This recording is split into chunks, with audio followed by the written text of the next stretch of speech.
ඇත්තටම තම්නේල් එකේ තිබ්බා වගේ මාස 6කින් ඔස්කා පැටව ලොක් කරගන්න පුළුවන්ද? හරියටම කිව්වොත් ඔව්. මොකද ඔස්කා පැටව ටක් ගාලා ලොක් කරගන්න පුළුවන් මාස 6කින් ඒ තම්නේල් එකේ තිබ්බ සයිස් එකට. මොකද ඔස්කා පැටව ටක් ගාලා ලොක් කරගන්න පුළුවන් කියලා මට කියන්න පුළුවන් මාස 6කින් මම මාළු ලොක් කරගෙන තියෙනවා. කලින් ඔය වගේ පොඩි පැටව ගෙනල්ලා මේ පිටිපස්සේ ඉන්න වගේ පොඩි පැටව ගෙනල්ලා මම මාස 6කින් ලොකු කරගෙන තියෙනවා මාළු. ඒකින් හින්දා තමයි මම ඕගොල්ලන්ට කියන්නේ මාස 6කින් මාළු අනිවාර්යයෙන්ම ලොක් කරගන්න පුළුවන් කියලා. ඇත්තටම කිව්වොත් මම මේ වීඩියෝ එක කරන්න හේතුවේ මම මේ මාළු පැටව 3 දෙනා ගෙනල්ලා ටැංක් එකට දාගත්තට පස්සේ ඒ වගේම මම දැන් අද ඕගොල්ලන්ට වීඩියෝ එක ගෙනල්ලා තිනවා. අපි මුලින්ම කතා කරොත් මාළුවට දෙන කෑම ගත්තොත් මම නම් මේගොල්ලන්ට ඇත්ත වශයෙන්ම කිව්වොත් ෆීඩ් කරන්නේ ඉස්සෝ. ඕගොල්ලෝමයි කලින් වීඩියෝ එක බලුවා නම් දකින්න ඇති මම ඉස්සෝ ෆීඩ් කරේ. මොකද සාමාන්‍යයෙන් මේ වගේ පොඩි පැටියෙක්ට ඉස්සෝ දෙන එක ගොඩක් හොඳයි. මොකද ඒගොල්ලෝගේ කලර්ස් අප් වෙනවා බලන් ඉද්දි අප් වෙන්නේ. මොකද ඒ වගේම තමයි ඒගොල්ලෝගේ වර්ධනේ මාර විදියට වර්ධන වේගයක් පෙන්නනවා මේ පොඩි පැටව ඉස්සෝ දෙද්දී. එතකොට අපි කතා කරොත් දැන් මම මුලින්ම මේ චූටි පැටවුන්ට පිටිපස්සේ ඉන්නවා චූටි පැටවුන්ට දෙන්නේ චූටි ඉස්සෝ. ඒ කියන්නේ ඉස්සෝ කෑලි වලට කපාගෙන චූටි කෑලි තමයි මම ෆීඩ් කරන්නේ. සාමාන්‍යයෙන් මම මේ මාළුන්ට ෆීඩ් කරන්නේ මෙන්න මේ වගේ පොඩි ඉස්සෝ කෑලි තමයි. මේ ප්‍රමාණයට කපාගෙන තමයි මම මේගොල්ලන්ට ඉස්සෝ ෆීඩ් කරන්නේ. නම් බලමු. දාගෙන පේනවනේ ඔයගොල්ලන්ට ඇක්ටිව් දානවා විතරයි. ඉතින් මාර ඇක්ටිව් එකක් තියෙන්නේ මාළු සෙට් එක. පේනවනේ? කන විදිය.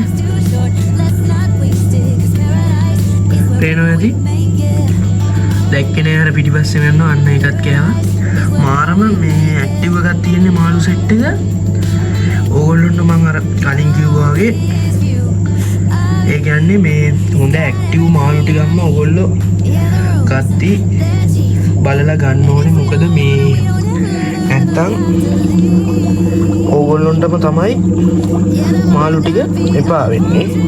මොකද මේ ඕගොල්ලොන්ට එපා වෙනවා කියන්නේ පේනවනේ ඔන්න ඔයගේ හොඳ මාළු ටිකක් ඕගොල්ලෝ ගන්න බලලා. මොකද මේ නැත්තම් ඕගොල්ලෝ ඊට පස්සේ එයයි මාළු පීනන්නේ කොනකට වෙලා ඉන්නවනේ කියලා කියන්න පුළුවන්නේ. මොකද ගොඩක් කට්ටිය ඒ වගේ ප්‍රශ්න අහනවා මගෙන්. මොකද මේ මාළු ඒ වගේ ඒ කියන්නේ කඩෙන් ගද්දි හොඳ මාළු ටිකක් ඇක්ටිව් මාළු ටිකක් තෝරලා ගන්න ඕගොල්ලන්ට හොඳයි කියලා හිතන. ඒ කියන්නේ ටැංකිය ඔය මුල්ලකට වෙලා ඉන්නේ නැති හොඳ මාළු ටිකක්ම ගන්න. මොකද දැන් මේ එතකොට තමයි මාළු ටික හොඳ. දැන් ඔය බඩ පිරලා තියෙන්නේ. දැන් ඔය කෑල්ල කනවා තව ටිකක් වෙලා ඇති. ඒ කියන්නේ ටැංකියේ ඉතුරු වෙන්නේ නැහැ. හදිස්සියවත් ඉතුරු වුණොත් මම අනිවාර්යෙන්ම මේ ඔය ඉතුරු වෙච්ච කෑම කෑලි ටික අයින් කරලා දානවා. මොකද නැත්තම් ඇමෝනියා ලෙවල් එක ටැංකියේ ඉහළ යන නිසා ඒ මොනොත් මාළුන්ට ගොඩක් ප්‍රශ්න වෙන නිසා මම ඒ ඉතුරු වෙන කෑම කෑලි ඔක්කොම අයින් කරනවා හදිස්සියවත් ඉතුරු වුණොත්. ඊට පස්සේ සාමාන්‍යයෙන් අඟල් 2 පැන්නට පස්සේ මම ඒගොල්ලොන්ට ටිකක් ලොකු කරනවා සයිස් එක. ඒ ඉස්සෝ කෑලි වල සයිස් එක ලොකු කරලා තමයි ෆීඩ් කරන්නේ. එතකොට සාමාන්‍යයෙන් ඕගොල්ලන්ට තව ෆීඩ් කරගන්න පුළුවන් සාලයෝ වගේ කෑම ෆීඩ් කරගන්න පුළුවන්. ඒ වගේම තමයි ඇපෙක්ස් එක දෙනවා නම් ගොඩක් හොඳයි. ඒ වගේම තමයි කතා කරන්න ඕන දැන් මම මේ මාළු පැටව 3 දෙනෙක් ගෙනල්ලා තමයි ලොක් කරගන්නේ මගේ හොබි එක හැටියට.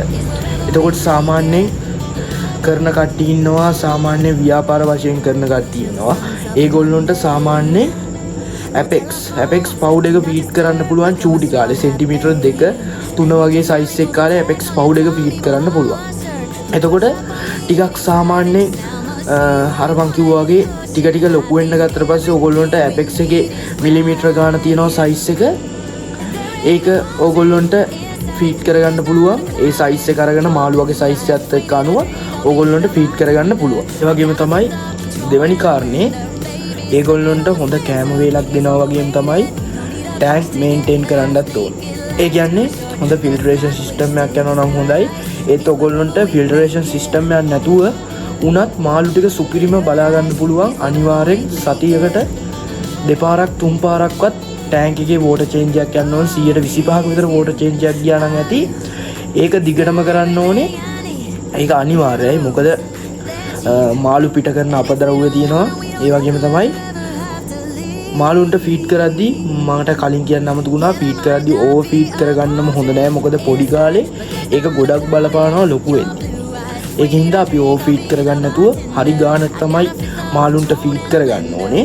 ඒ වගේම තමයි ඕගොල්ලෝ කෑම ගොඩක් දාන්න යන්න එපා. සාමාන්‍යයෙන් දවසේ ටයිම් එක 4කට 3කට කඩාගෙන ඕගොල්ලෝ ඒ වෙලාවල් වලට මාළුන්ට ෆීඩ් කරන්න. ඒ වගේම තමයි ඕවර් ෆීඩ් වෙන්න නැතුව ගානට ෆීඩ් කරන්න. ඒ වගේම තමයි ටැංක් එකේ කෑම ඉතුරු වෙන්නේ නැති වෙන්න ඒගොල්ලන්ට කෑම දෙන්න ඕගොල්ලෝ බලා ගන්න ඕනේ. මොකද ඉතුරු වුණොත් ටැංක් එකේ වෝටර් වල ක්වොලිටිය බහිනවා. එතකොට මාළුගේ වර්ධන වේගයත් අඩු වෙන්න ඒක ගොඩක් බලපානවා.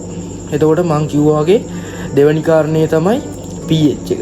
සාමාන්‍ය මේ මල්ලු ඉන්නේ 6-8 වගේ pH අගයන් වල තමයි ඉන්නේ. ඒත් මං කියනවා නම් කියන්නේ හරිම pH බැලන්ස් එක 7.5 වගේ pH එක තමයි මාළු ටික ඉන්න ඕනේ කියලා මං කියන්නේ.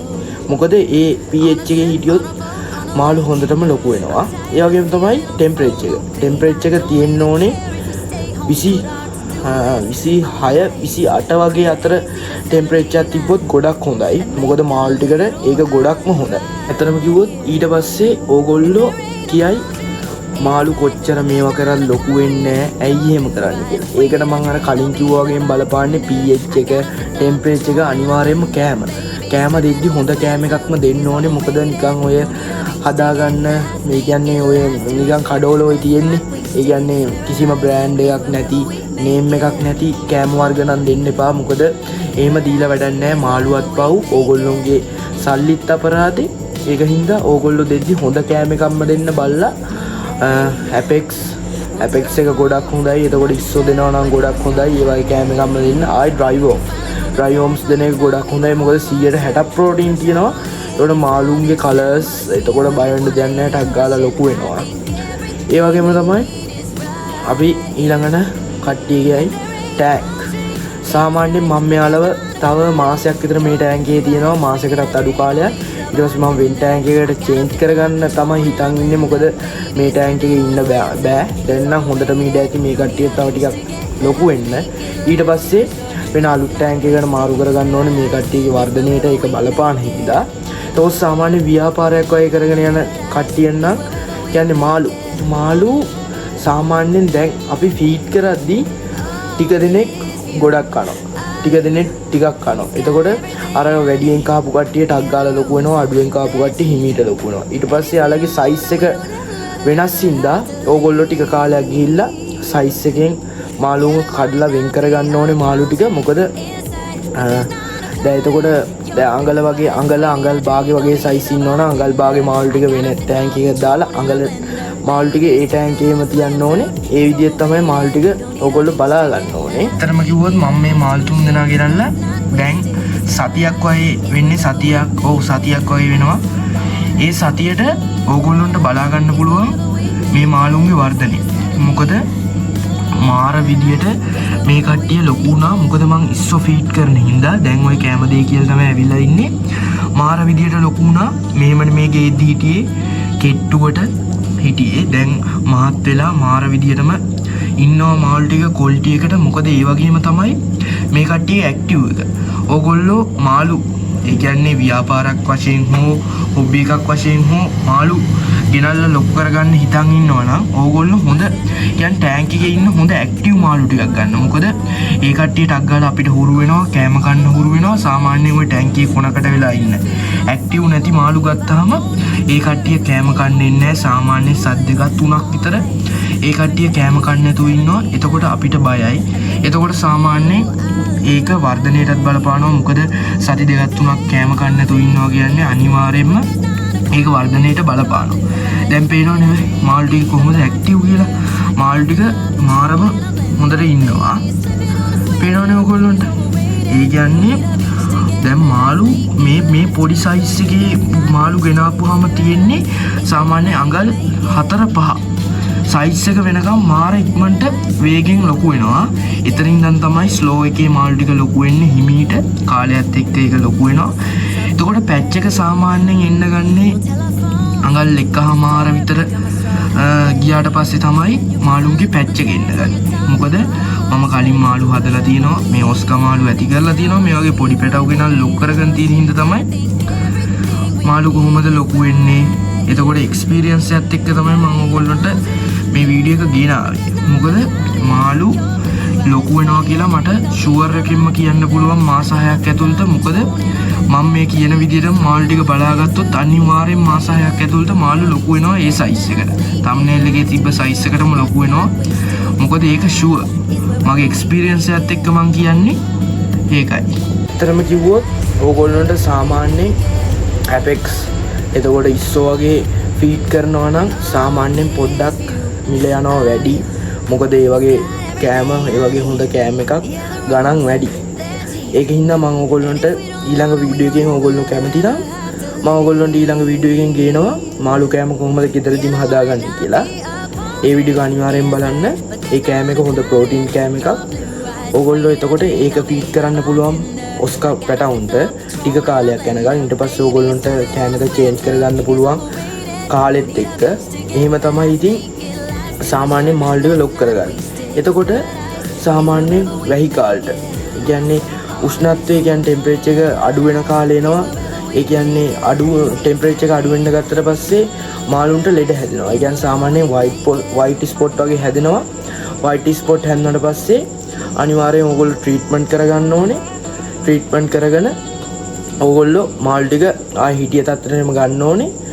ඕගොල්ලෝ දැන්ටමත් දන්නවා ඇති වයිට් ස්පොට් කියන්නේ මොකක්ද කියලා. දන්නේ නැති කෙනෙක් ඉන්නවා නම් කමෙන්ට් කරන්න. මම ඊළඟ වීඩියෝ එකෙන් කියන්නේ මම ඉස්සරහට වීඩියෝ අරන් එන්නම් ඕගොල්ලොන්ට. එහෙම තමයි ඉතින් ඔස්කා මාළු පොඩි පැටවු මාස 6ක් ඇතුළත අර තම්බ්නේල් එකේ හිටිය සයිස් එකට ලොකු කරගන්න.